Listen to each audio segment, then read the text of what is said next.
Hi friends, good evening everybody. Sunday special veg manchurian చేద్దామా?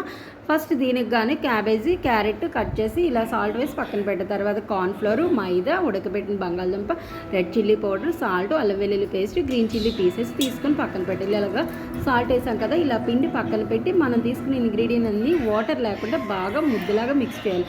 Water అవసరమైతే కొంచెం వేయాలంటే నాకు అవసరం అవ్వలేదు, సో ఇలా తీసుకొని బాల్స్ కింద చేసి మరుగుతున్న ఆయిల్లో వేస్తే వెజ్ మంచూరియా బాల్స్ రెడీ అయిపోతాయి. మంచూరియాకి ఆనియన్స్, టమాటా, అల్లం వెల్లుల్లి పేస్ట్, గ్రీన్ చిల్లీ పీసెస్, ఇలా కార్న్ఫ్లోర్ స్పూన్ తీసుకొని వాటర్ వేసి ఇలా ప్రిపేర్ చేసుకోవాలి. తర్వాత పెనం పెట్టి అన్ని ఇంగ్రీడియంట్స్ ఒకదాని తర్వాత ఒకటి వేస్తే బాగా వేగిన తర్వాత నెక్స్ట్ టమాటా సాస్ వేసి అది వేగిన తర్వాత కార్న్ఫ్లోర్ వాటర్ వేస్తాము. ఇది 5 మినిట్స్ వేగిన తర్వాత ప్రిపేర్ చేసుకున్న వెజ్ మంచూరియా బాల్స్ వేసేసి వేగిన తర్వాత ఒక 5 మినిట్స్ మీడియం ఫ్లేమ్ మీద వేగితే ఎన్నిగా ఉండి వెజ్ మంచూరియా రెడీ అయిపోద్ది. ఇలా సర్చ్ వేసుకుంటే సూపర్ ఉంటుంది. నచ్చిందా? లైక్ చేయండి, షేర్ చేసి సబ్స్క్రైబ్ చేయండి.